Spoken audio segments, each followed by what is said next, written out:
คักเนาะมันนี่เนาะคือคักสบายดีอันน่ะผ้าห่มหมอนนี่ยังนี่บ่น้อยซื้อแล้วบ่ซื้อแล้วเนาะอยากได้ยังเพิ่มอีกบ่ยังเหลือเงินอยู่ล้านสองไปเลือกเอาจะอยากได้ยังเพิ่มอีกไปขึ้นรถไถไปเอาไปเลือกเอาอีกพี่น้องเอ้ยเอาบัตรในฮอดอะไรกะมักบ่ผมเลยขึ้นเฮือนใหม่เนาะอันน่ะพื้นละ110เนาะเอาหาพื้นเนาะเอามาหยิบเอาเลยมาเลือกเอานี่มาเลือกเอาหาพื้นผมแล้วก็เอาเหยือกมาให้มันครบล้านมื้อนี้ซื้อเหยือกยังบ่มีตักน้ำเลยหยอกยังบ่มีแม่นอันเท่าไหร่นี่มื้อนี้ค่ะ2แสนเช้าอาจจะ2แสน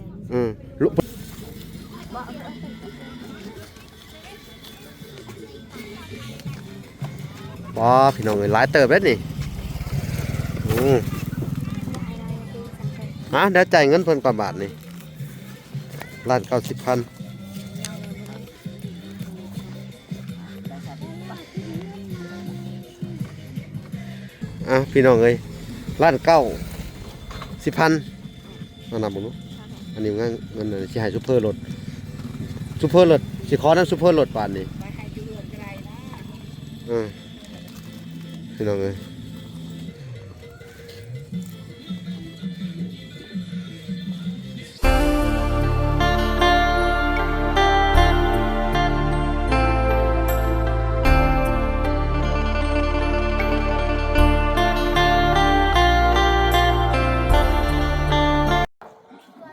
พี่น้องเอ้ยเนาะกับสบายดีพ่อแม่พี่น้องเนาะเบิดสู่ผู้สู่คนพี่น้องเอ้ยเนาะก็ยินดีเข้าสู่ช่อง YouTube บ่าวหลาสายบุญคุณธรรมคือเก่าพี่น้องเอ้ยเส้นเก่าเส้นเคยพี่น้องเนาะทักทายสบายดี FC ทางฝั่งไทยและ FC ทางฝั่งลาวและ FC ทางต่างประเทศนำเด้อพี่น้องเอ้ยเนาะมื้อนี้ก็มากะเกียมเนาะหรือว่าขึ้นเฮือนใหม่ของทางน้องลินดาพี่น้องคนก็หลายพี่น้องเอ้ยเนาะทางวลากะอันน่ะสิใช้งบประมาณของทางนั้นสาลิกาพี่น้องยังเหลือเงินเก่าเพิ่นผากมาตั้งแต่แรกๆพุ่นแหละพี่น้องเอ้ยเนาะก็ยังเหลืออยู่เนาะใช้จ่ายที่ผ่านมาเนาะมาเรื่อยๆแล้วก็ยังเหลืออยู่1,500,000 กีบพี่น้องเอ้ยเนาะเฮาก็สิใช้จ่ายให้มันเบิดในครอบครัวน้องลินดากัญญานี่แหละพี่น้องเอ้ยสวัสดีบ่น้อยสวัสดีโดยเอาสวัสดีลินดากัญญาอันน่ะเอาห้ำย่อไปพุ่นเลยผู้ที่สั่งกับปุ้นไว้เนาะย่อไปไว้ใช้แหละอันมาเอากับปุ้นไว้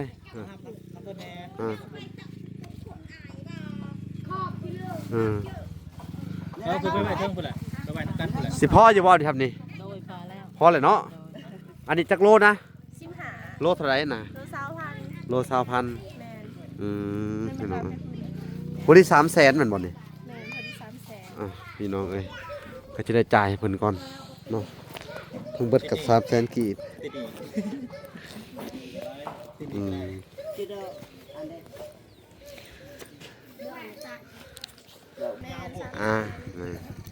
โอเคขอบใจหลายๆเอามื้อหน้าสิใช้บริการใหม่เด้อพี่น้องเอ้ย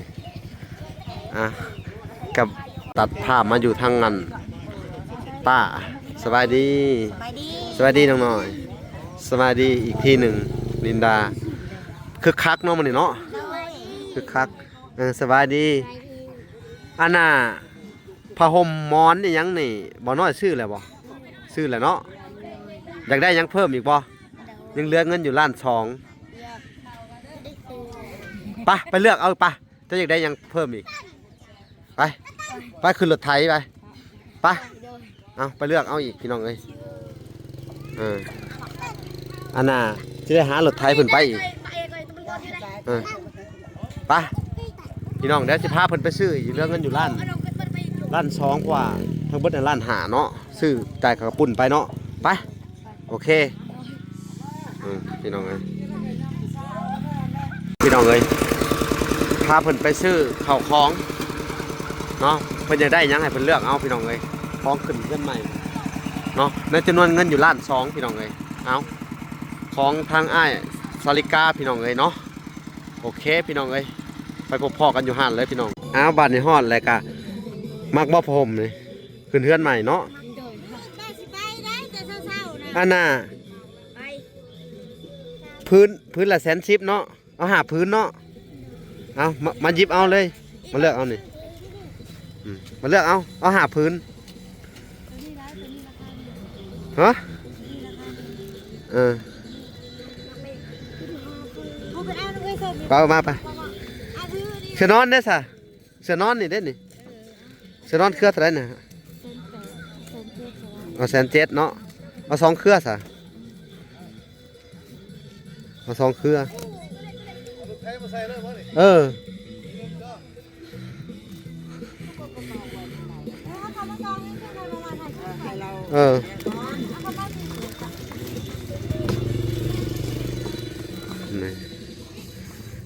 อันนั้นก็ไอ้โฆษณาให้กันยังเนาะ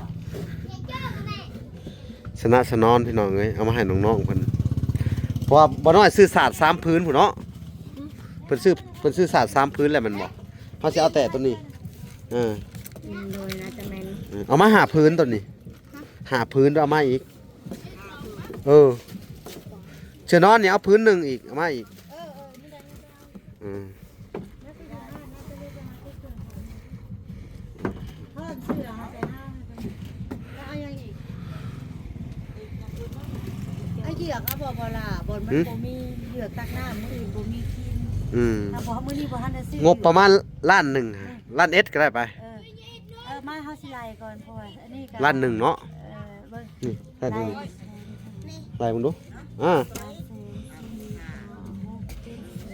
บ่ทันฮอดแล้วค่ะ เอามาอีกเชือนอนเครือหนึ่งอะไรให้มันหอด บ่ยังบ่ฮอด2 4เอามาอีกเครื่องนึง เอามาอีกนี่2 4 5เอามาอีกอันหนึ่งผมแล้วก็เอาเหยือกมาให้มันครบล้าน เพราะว่ามื้อนี้ซื้อเหยือกยังบ่เหยือกยังบ่มีตักน้ำเลย เออ หยอกยังว่ามี แม่นอันเท่าไหร่นี่ มื้อนี้ค่ะ เออ 2แสนเช้าอาจจะ2แสน พอดีฮอดแล้วบ่ล้านนี่ เรื่องมันไล่ไป อะไรไม่รู้ กูเมื่อไหร่มึงดูกูมึงประมาณลาดปลายนี่ลาดเอสวาสนา2ยังไปอ้ายอยู่เพื่อนนึง บ่เขาว่าพ่อก็เอางบประมาณล้านหนึ่งเพราะว่าสิให้ค่ารถไถเพิ่นน้ำแน่ แม่น โอเคเพราะว่าเงินน่ะล้านสอง ชนะ2เพื่อ1แสน7อะไรบ้าง550โผม1แสน10 550พื้นละ110เอาน้ำปลาร้าเหยือก2แสนได้ลักษณะ2เพื่อ ไล่เบิ่งดูประมาณล้านหนึ่งนี่แหละเอา หอดบอกเขามันเขามันบอกให้เราหอดก็เอาแนวอื่นเนี่ยจำเป็น อืม ตัวมือจะใส่ด้วยค่ะ มื่นสิใส่เองนี่แหละต้องใส่เหยือกก็นี่แหละ ตัวมือนี่เดือดใส่น้ำนี่ตัวมือนี่จอกมันยังว่าได้แล้วนั่นแหละ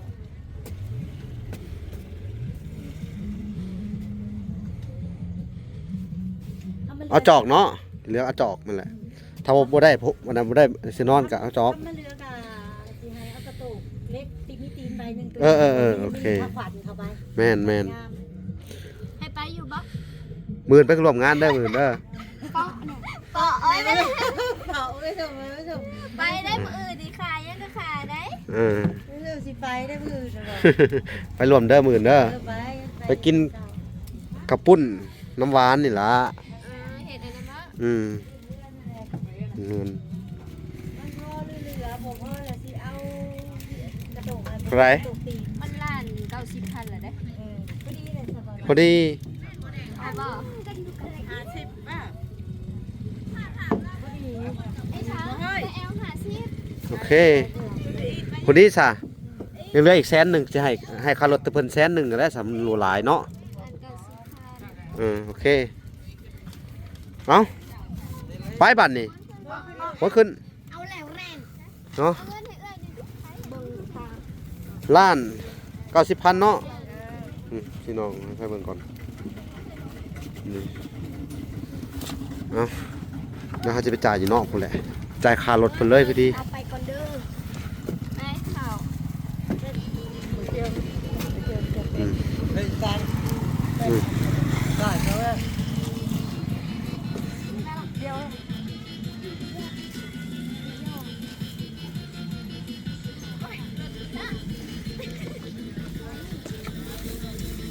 เอามาที่นอนนะเอามาโลด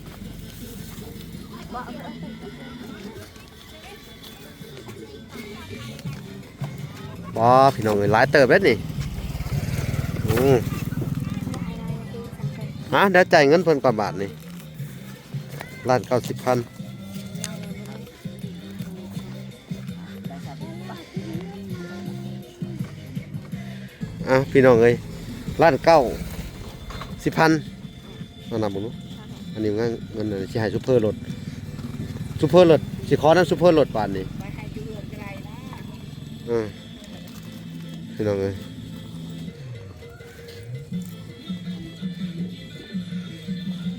สิให้ซุปเปอร์รถมันหมดเลย ปล่อยประชาชน ซอยซ้ำซอยกันนะ แม่ อืม นึกว่าเป็นคือว่าคอยจะไกลเนาะ เออ ไปให้อยู่เหินก็ได้นะ เออ เออ ขึ้นรถปั่นนี่จ่ายเงินเรียบร้อยแล้วพี่น้องเอ้ย มีออดหน่อยเดียวเลยอ่านเนี่ย ไป มียังอีกวะ บ่มีแล้วเบิดบัดเลยผสมน้ำมันมันเบิดงบเลย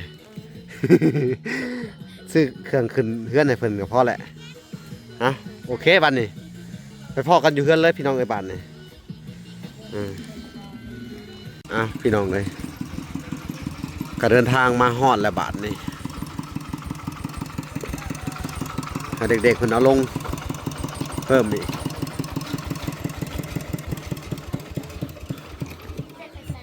เอาลงบัดนี่ เอาลง ใจเลือกฮอเนี่ยอาจารย์อะไรเหลือกเนี่ยก็คือเดี๋ยวก็ป่วยเด็กนะ เอาบาทในเบิ่งเรือนเดียวถือขึ้นซอยเพิ่นหุ่นแลนขึ้นแล้วเขาพอดีคำพอดีเลยพี่น้องเลย ละเลยจะลุกไปได้ เดี๋ยวที่นี่ทางตรงไม่นานที่แบบ เราก็โล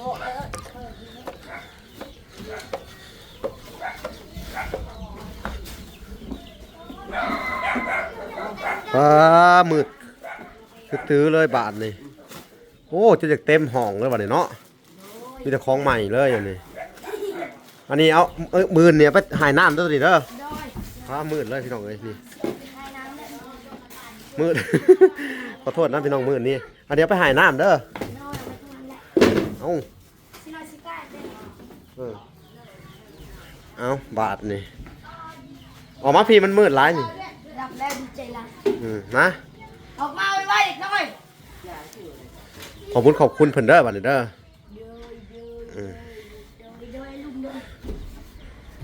พี่น้องเลย นั่งลง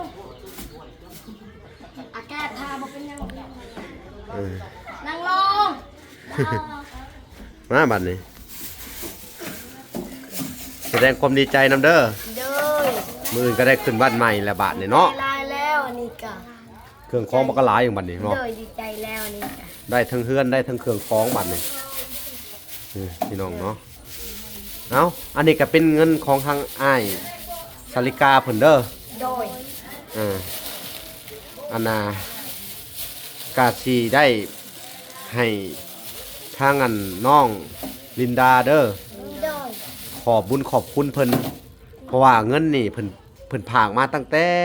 ตอนเจอเจ้าแรกๆเด้อ โดย 8,000 บาทตะกี้แล้วก็ใช้จ่ายกับเจ้าซื้อส่งซื้อเสื้อหยังให้เด้อ โดย ที่ผ่านมาซื้อเบี้ยพอเบี้ยพัก แล้วก็จนมาฮอดเก็บมาอานาพาเจ้าไปหาหมอตะกี้กันเนาะแล้วก็มาฮอดปัจจุบันยังเหลืออยู่ร้านร้านหาเนาะซื้อกระปุ่นไป300,000เนาะ แล้วก็ ไอ้ไอ้ ฮะ มาไอ้ไอ้ บ่หายอายแล้วกินแต่อันหวานเนาะ ลูกหลานเอง แล้วก็ซื้อผ้าห่มเนาะ โดย ที่นอนเนาะ โดย แล้วก็อันน่ะเหยือกใส่น้ำเนาะ โดย กับผู้ที่ล้านกับอีก90,000ยังเหลืออยู่100,000เขาก็สิมอบให้สิได้เพิ่มเงินให้ทางอันซูเปอร์ลดน้ำแน่เด้อ โดย ว่าสิโจกใส่อีกพี่น้องเอ้ยอีก100,000ให้มันเป็น200,000ค่าซูเปอร์ลดเด้อ โดย เอาขอบคุณทางไอ้สลิกาอ่า ขอมกขอบคุณไอสลิกาไลเดอร์ที่ช่วยลูกช่วยหลาน โดยมืดเลย ซื้ออันนั้นที่นอน โดย แล้วก็หม้ออันนั้นแล้วก็ ผ้าห่ม ผ้าห่ม แล้ว ต้อง แล้วก็ติ๊กน้ำ กระติกน้ำแล้วก็เนี่ยมอนบ่ อันน่ะเสือนอน โดย อืม ก็ต้องขอบมกขอบใจขอบมกขอบคุณไอสลิกาไลที่ช่วยลูกแล้ว โด ก็ ย ช่วยน้องกัญญานํก็ขอให้ไอสลิกาอยู่ดีมีแฮงเด้อ สา เจ็บก็ต้อ ธุ งได้ความใครบ่ต้องมีให้ไอสลิการ่ำรวยเด้อ สาธุพอมืด หาอยู่มันคนยืนเด้อสาธุโดย โดยพี่น้องเอ้ยเนาะก็ดีใจนำบาดนี้ทั้งเวลากะได้ใช้งบของเพิ่นเบิดแล้วพี่น้องเอ้ยกับบ่มีหยังแหละบาดนี้ทางไอซิลิกาก็ต้องขอบคุณพี่น้องเอ้ยนี่พี่น้องเอ้ยเอาก็สิได้ขอตัวลำลาไปก่อนเนาะคลิปนี้ก็ได้พี่น้องเอ้ยฝากไปติดตามคลิปตอนต่อไปพี่น้องเอ้ยเอาคลิปนี้ขอกล่าวคำว่า สบายดี สบายดีและสวัสดีพี่น้องเอ้ยบ๊ายบาย บ๊ายบาย อ่า ไปทอด เลย